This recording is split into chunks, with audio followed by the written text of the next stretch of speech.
नमस्कार। आइए सुनते हैं गीता तत्व चिंतन का अगला अंक, अर्जुन का मोह।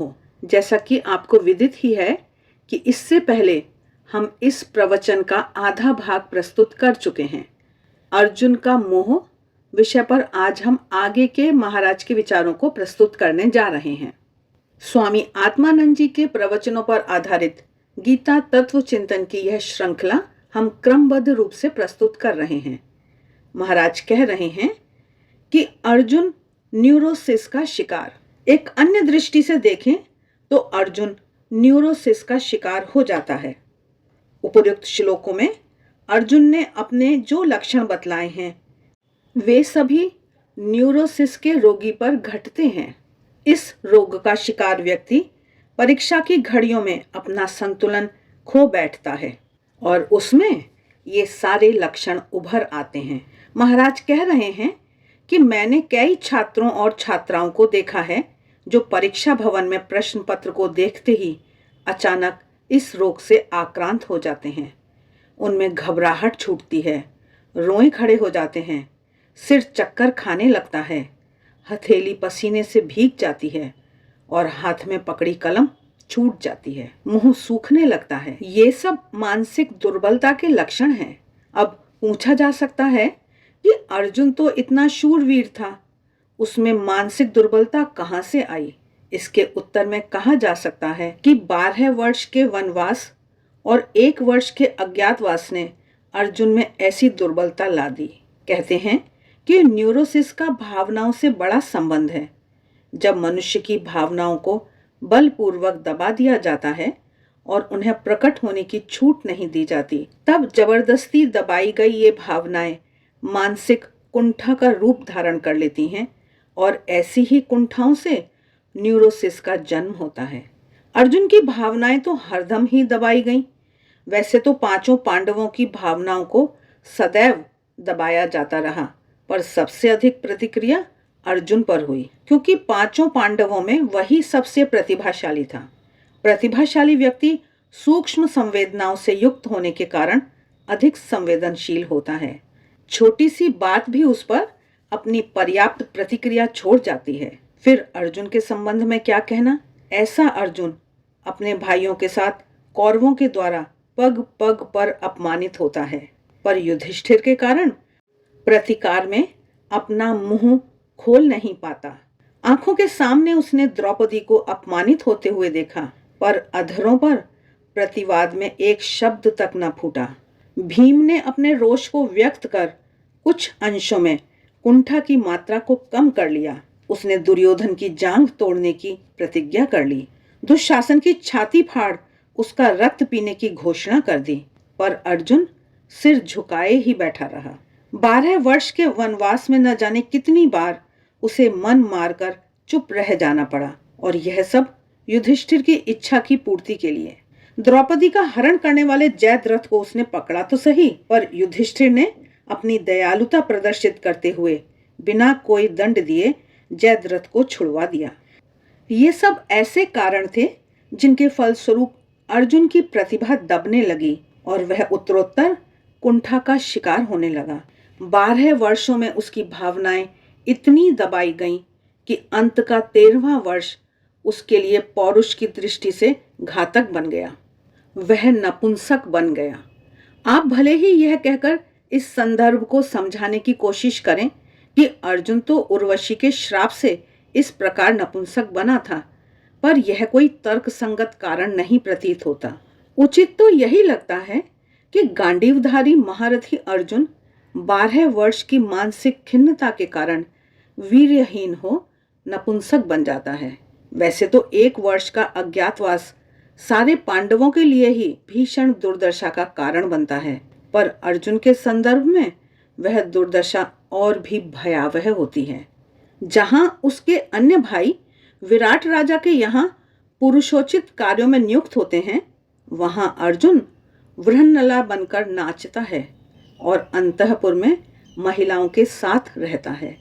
इससे बढ़कर उसके पौरुष की तौहीनी और क्या हो सकती है?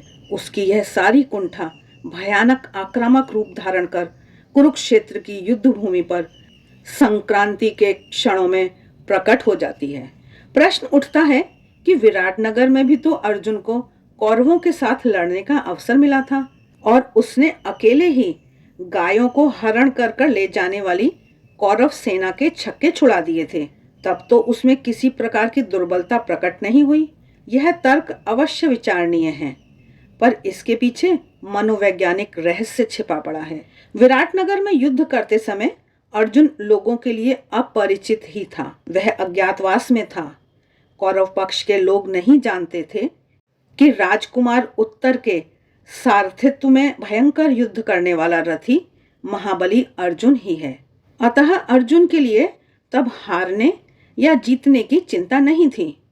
फिर यह भी संभव है कि विराटनगर में रहते समय अर्जुन अपनी नपुंसकता को दूर करने की दिशा में प्रयत्नशील रहा हो। एक लाभ उसे वृहन्नला के रूप में यह हुआ कि वह युधिष्ठिर से दूर हट गया। युधिष्ठिर की उपस्थिति उसके मन के लिए दमन का कार्य करती थी। इसीलिए जब जब अर्जुन युधिष्ठिर से दूर रहा है, उसने अपने अतुलनीय शौर्य का प्रदर्शन किया है। इसके उदाहरण महाभारत में भरे पड़े हैं।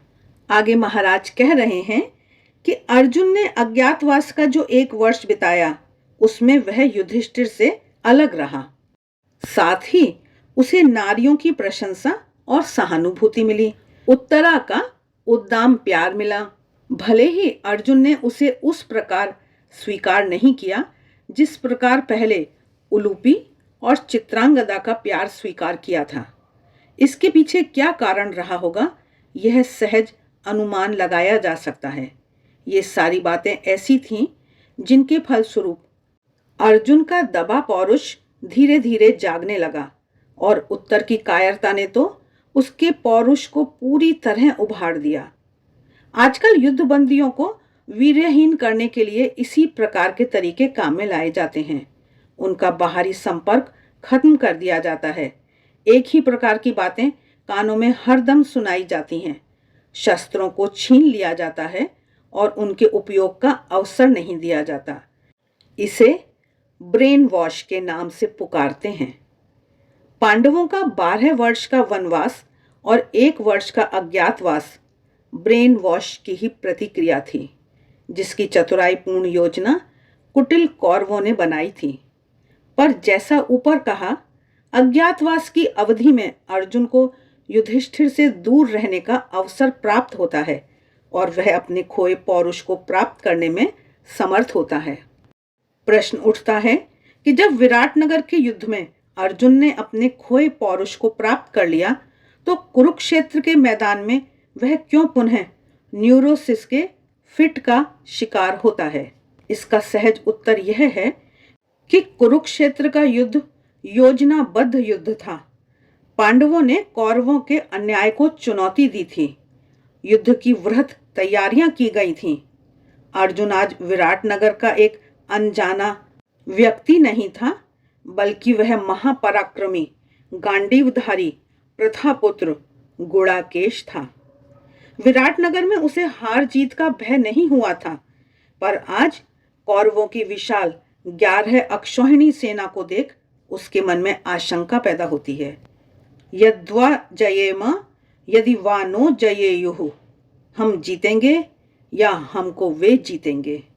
फिर यह भी एक अजनबी भाव अर्जुन को सताने लगता है कि इतने पूज्य जनों और संबंधियों को मारकर क्या हम पाप के भागी नहीं बनेंगे? महाराज बता रहे हैं कि अर्जुन श्री कृष्ण को रथ दोनों सेनाओं के मध्य ले चलने के लिए कहता है, ताकि वह देख ले कि उसे किन किन लोगों से लड़ना है। तो क्या अर्जुन यह नहीं जानता था कि उसकी ओर से तथा कौरवों की ओर से कौन कौन सम्रांगण में खड़े हैं? वह सब जानता था, पर जिस समय अपनी आंखों से दोनों ओर की सेनाओं को देखता है, तो यह बोध कुछ भिन्न हो जाता है। यदि कौरवों की सेना में केवल धृतराष्ट्र पुत्र, शकुनी और कर्ण आदि ही होते, तो संभवतः अर्जुन इतना करुणाविष्ट ना हुआ होता। किंतु जब आंखों के सामने कौरवों की ओर खड़े हुए उन लोगों को देखता है जिन्होंने उसको प्यार दिया और जिनको वह प्यार करता रहा है तो उसका मानसिक संतुलन एक बारगी खत्म हो जाता है और उसके भीतर का वर्षों का दबा सारा आक्रोश उपयुक्त शारीरिक लक्षणों के रूप में प्रकट हो जाता है। मोह का मोटा आवरण उसके मनश्चक्षुओं पर पड़ जाता है और वह सब कुछ उल्टा देखने लगता है।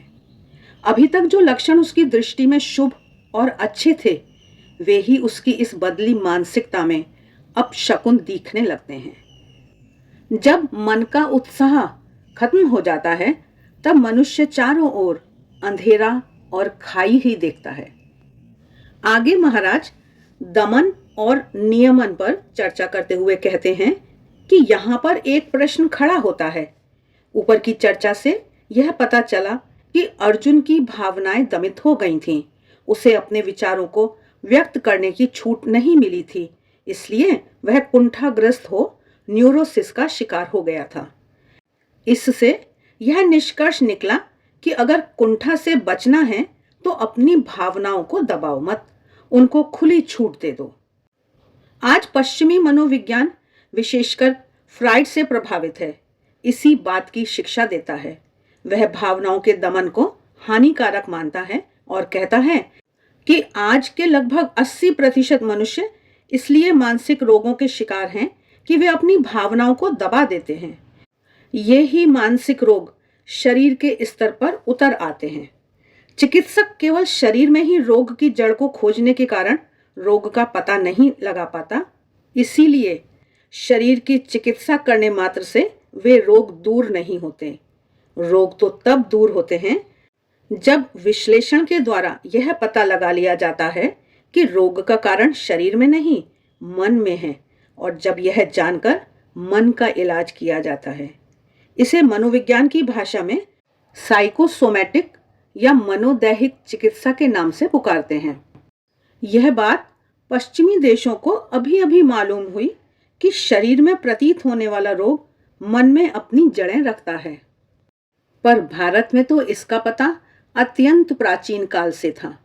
हमारे यहाँ अति पुरातन काल में आधि और व्याधि शब्द प्रचलित रहे हैं, जो क्रमशः मानसिक और शारीरिक रोगों के लिए प्रयुक्त होते हैं। भारत ने मन के रोगी होने को तथा उसके कारण शरीर के अस्वस्थ हो जाने को बहुत पहले से जाना है। हमारे यहाँ भी यह मान्यता रही है कि भावनाओं के दमन से कुंठाएं उत्पन्न होती हैं, पर इन कुंठाओं का निदान हमने भावनाओं को खुली छूट देने में नहीं देखा, बल्कि हमने तो यह देखा कि मन को खुली छूट देने से एक नए प्रकार की कुंठा उत्पन्न हो जाती है, जो दमन से पैदा होने वाली कुंठा की अपेक्षा कहीं अधिक खतरनाक है। और फिर प्रश्न यह भी है कि हम मन को कहाँ तक खुली छूट दें। किसी की संपत्ति का लालच एक व्यक्ति के मन में समाया, वह मन का दमन करते हुए उस लालच को रोके या उसे खुली छूट देते हुए धन को लूट ले। किसी की सुंदर पत्नी को देखकर एक व्यक्ति में उसे पाने की वासना जगी, तो वह फ्रॉयड की दुहाई देता हुआ उस नारी को अपने अधिकार में लेने की कोशिश करे या समाज के संतुलन को बनाए रखने की दृष्टि से अपनी उस पाश्विक भावना का दमन करे। इस प्रश्न का पाश्चात्य मनोविज्ञान क्या उत्तर देगा? फ्रायड इसके उत्तर में क्या कहेंगे?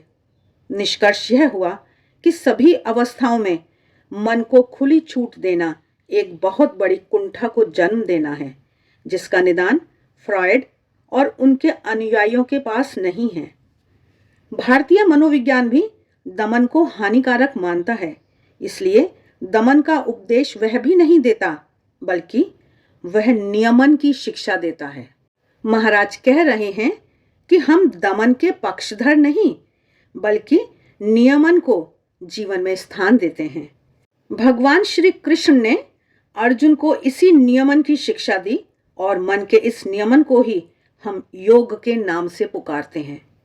महाराज बता रहे हैं कि आगे आने वाली चर्चाओं में हम दमन और नियमन के इस भेद पर और भी विस्तार से विचार करेंगे।